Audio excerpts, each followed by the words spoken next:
Hello বন্ধুরা, আশা করি সকলে ভালো আছেন। ফুলকপির এই রেসিপিটা একবার যদি না খান না, তাহলে কিন্তু সারা বছর আফসোস করবেন শীত চলে গেলে। এত সুন্দর একটা নিরামিষ রেসিপি আপনি খেতে পারলেন না। তাই অবশ্যই এই রেসিপিটা বাড়িতে একদিন বানিয়ে ফেলুন। যে কোনো উপোসের দিনে কিংবা নিরামিষের দিনে এই রেসিপিটা আপনি বানিয়ে ফেলতে পারবেন। লুচি, রুটি, পরোটা, পোলাও যার সাথেই খান না কেন একেবারে জাস্ট জমে যাবে। আমি এখানে একখানা ফুলকপি নিয়ে নিয়েছি, মাঝারি সাইজের ফুলকপি। আগে থেকে ধুয়ে পরিষ্কার করে নিয়েছি। এবার ফুলকপিগুলোকে আমি একটু টুকরো টুকরো করে কেটে নিচ্ছি। দেখুন আমি কীভাবে ফুলকপিগুলো টুকরো করে কেটে নিলাম। খুব বেশি বড়ও করিনি আর খুব বেশি ছোটও হয়নি। ফুলকপির ভেতরে কিন্তু অনেক পোকামাকড় থাকে, তাই ফুলকপিটাকে অবশ্যই একটু জলে ভাপিয়ে নেবেন। আমি এখানে গরম জল বসিয়ে দিয়েছি, আর এর ভেতর দিয়ে দিচ্ছি হাফ টি চামচ মতো লবণ। দিয়ে জলের সাথে লবণটাকে ভালো করে মিশিয়ে নিচ্ছি। এবারে আমি কেটে রাখা ফুলকপিগুলো এর ভেতরে দিয়ে দেবো। খুব বেশি সেদ্ধ করব না, এই মিনিটখানেক একটুখানি ভাপিয়ে নেব। তাহলে ফুলকপিটাও বেশ নরম হয়ে যাবে, আর ভেতরে পোকামাকড়গুলোও কিন্তু মরে যাবে। গ্যাস অম্বলটাও কিন্তু অনেকটাই কম হবে এইভাবে যদি ভাপিয়ে রান্না করেন। 1 মিনিট বাদে আমি একটা স্ট্রেনারের সাহায্যে ফুলকপিগুলো জল থেকে তুলে অন্য একটা পাত্রের ভেতর রেখে দিলাম। এর ভেতর দিয়ে দিচ্ছি হাফ টেবিল চামচ মতো হলুদের গুঁড়ো, হাফ টেবিল চামচ মতো ধনের গুঁড়ো, হাফ টেবিল চামচ মতো জিরের গুঁড়ো, আর দিয়ে দিচ্ছি হাফ টেবিল চামচ মতো লঙ্কার গুঁড়ো। এর ভেতরে আমি দিয়ে দেব হাফ টেবিল চামচ মতো লবণ। এবারে এর ভেতরে আমি দিয়ে দিচ্ছি 1.5 টেবিল চামচ মতো বেসন। এবারে আমি সব কিছু ভালো করে মিশিয়ে নেব। দেখুন বাটিটা ধরে একটু ঝাঁকা দিচ্ছি, তাহলে কিন্তু মশলাগুলো ফুলকপির সঙ্গে ভালো করে মিশে যাচ্ছে। প্রতিটা ফুলকপির টুকরোর সাথে যেন মশলাটা খুব ভালো করে কোট হয়ে যায়, এটাই ভালো করে দেখতে হবে। দেখুন সুন্দর করে আমি মশলার সাথে ফুলকপিগুলো মিশিয়ে নিয়েছি, সরিয়ে রাখলাম। আমি একটা মশলা বানিয়ে নেব। মিক্সার গ্রাইন্ডারের ভেতর একখানা টমেটো দিয়ে দিয়েছি, কুচি করে কেটে দিয়ে দিলাম। এবার তো দিয়ে দিচ্ছি 1.5 ইঞ্চি পরিমাণ আদা, আর দিয়ে দিচ্ছি 2খানা কাঁচা লঙ্কা, হাত দিয়ে ভেঙে টুকরো করে দিয়ে দিচ্ছি। এবারে আমি এর ভেতর দিয়ে দেব 2 টেবিল চামচ মতো টক দই, আর বাটি ধুয়ে সামান্য একটু জলও দিয়ে দিলাম। এবার আমি এটাকে একটা স্মুথ পেস্ট বানিয়ে নেব। দেখুন কত সুন্দর একটা পেস্ট তৈরি হয়ে গেছে, সরিয়ে রাখলাম। কড়াইটা গরম করতে দিয়ে দিয়েছি। এর ভেতর দিয়ে দিচ্ছি 2 টেবিল চামচ মতো সর্ষের তেল। আজকে সর্ষের তেলেই রান্নাটা করব। তেলটাকে খুব ভালো করে গরম করে নেব। তেলটা যখন বেশ গরম হয়ে গেছে, তখন আমি ম্যারিনেট করা ফুলকপিগুলো এর ভেতর দিয়ে দিচ্ছি। সাথে সময় থাকলে এই ম্যারিনেট করা ফুলকপিগুলোকে মিনিট 5-6 রেখে দেবেন, তাহলে দারুণ সুন্দর টেস্টটা আসবে। এবার কিছুটা ফুলকপি টুকরো আমি দিয়ে দিলাম তেলের ভেতরে, একটু নাড়াচাড়া করে নিচ্ছি। আবারও বাকি ফুলকপির টুকরোগুলো দিয়ে দেব। একবারে পুরোটা দেব না, অল্প অল্প করে দেব, আর একটু নাড়াচাড়া করে নেব। তাহলে সুন্দর করে তেলের সাথে ফুলকপির টুকরোগুলো ভালো করে মিশে যাবে।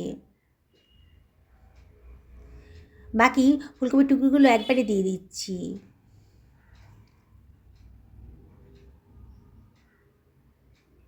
দিয়ে এবার সব কিছু আমি ভালো করে মিশিয়ে নেব। বন্ধুরা রেসিপিটা বানানো কিন্তু একেবারেই সোজা, আর এতটাই টেস্টি হবে না, একবার খেলে স্বাদ কিন্তু ভুলতে পারবেন না। ঢাকা দিয়ে মিনিট 4-5 আমি লো ফ্লেমে রান্না করে নেব। 4 মিনিট বাদে দেখুন ফুলকপির কালারটা কিন্তু অনেকটা চেঞ্জ হয়ে গেছে। একটু নাড়াচাড়া করে দিচ্ছি। এবারে আমি এর ভেতর দিয়ে দিচ্ছি হাফ বাটি পরিমাণ কড়াইশুঁটি, দারুণ সুন্দর টেস্ট আসবে। দিয়ে আবারও সব কিছু খুব ভালো করে মিশিয়ে নিচ্ছি। অসম্ভব টেস্টি একটা রেসিপি আজকে তৈরি হতে চলেছে। আপনারা এই স্বাদ কিন্তু সত্যি বলছি ভুলতেই পারবেন না। আর বানানোটা কতটা সোজা আপনারা যখন দেখবেন পুরো ভিডিওটা তাহলে বুঝতে পারবেন। আমি সব কিছু আবারও খুব ভালো করে মিনিট খানেক নাড়াচাড়া করে নেব। এবার আমি এর ভেতর দিয়ে দিচ্ছি হাফ টি চামচ মতো ধনের গুঁড়ো, হাফ টেবিল চামচ জিরের গুঁড়ো, হাফ টেবিল চামচ লঙ্কার গুঁড়োও দিয়ে দিলাম, আর দিয়ে দিচ্ছি হাফ টেবিল চামচ মতন লবণ। লবণটা অবশ্যই আপনারা নিজেদের পছন্দ মতো দেবেন।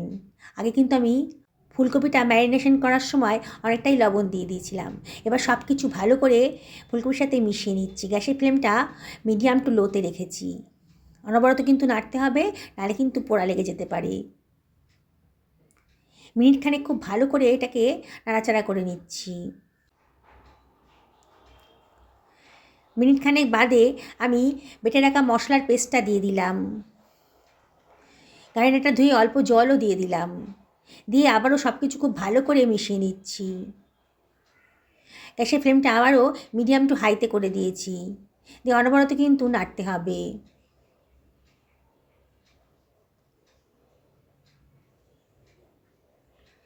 এর ভেতরে আমি দিয়ে দিচ্ছি বেশ খানিকটা ধনেপাতা কুচি। দিয়ে আবারও সব কিছু ভালো করে মিশিয়ে নিলাম। ধনেপাতাটা দিলাম এই সময়, যাতে ধনেপাতার গন্ধটা ভালো করে কফির সাথে মিশে যায়। আর দিয়ে দিচ্ছি 1 টেবিল চামচ মতো কাশ্মীরি লঙ্কার গুঁড়ো, জাস্ট কালারের জন্য এটা দিলাম। দিয়ে আবারও সব কিছু খুব ভালো করে মিশিয়ে নিচ্ছি। এবারে ঢাকা দিয়ে 5 থেকে 7 মিনিট আমি লো ফ্লেমে রান্না করে নেব। মিনিট 6 বাদে দেখুন আবারও সব কিছু ভালো করে একটু নাড়াচাড়া করে নিচ্ছি। বানানোটা কতটাই সোজা, দেখেছেন তো? কালারটা কত সুন্দর এসছে। এবার একটু চেক করে দেখতে হবে ফুলকপিগুলো কীরকম সেদ্ধ হয়েছে। দেখুন গলে যায়নি, কিন্তু অনেকটাই সেদ্ধ হয়ে গেছে। আরও খানিকক্ষণ রান্না করার পর ভাপে ভাপে রান্না করব, তাহলে পুরো ফুলকপিটাই একেবারে নরম হয়ে যাবে। আবারও একটু নাড়াচাড়া করে দিচ্ছি। অসম্ভব টেস্টি রেসিপিটা অবশ্যই বাড়িতে একদিন বানিয়ে ফেলবেন। আর এর ভেতর সামান্য একটু চিনি দিয়ে দিলাম, টেস্টের ব্যালেন্স আসবে। আর দিয়ে দিচ্ছি কাঁচা লঙ্কা কুচি। দিয়ে সব কিছু খুব ভালো করে মিশিয়ে নিচ্ছি। যেসব বন্ধুরা রেসিপিটা দেখছেন অথচ এখন আমাকে সাবস্ক্রাইব করেননি, ওদেরকে আমি বলবো আমার চ্যানেলটা সাবস্ক্রাইব করার জন্যে। 1 টেবিল চামচ মতো গোলমরিচের গুঁড়ো দিয়ে দিলাম, অসম্ভব টেস্টি হবে। দিয়ে আবারও সব কিছু খুব ভালো করে মিশিয়ে নিচ্ছি।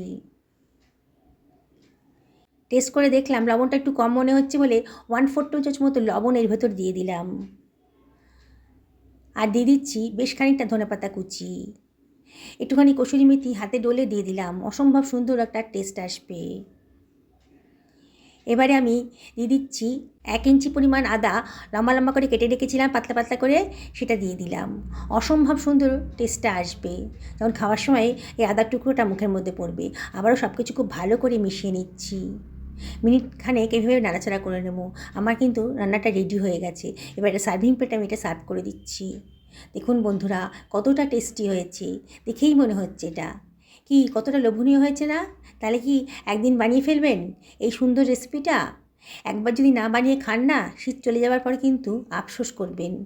এত সুন্দর একটা টেস্টি রেসিপি আপনি খেতে পারলেন না। শীতের ফুলকপির স্বাদই আলাদা।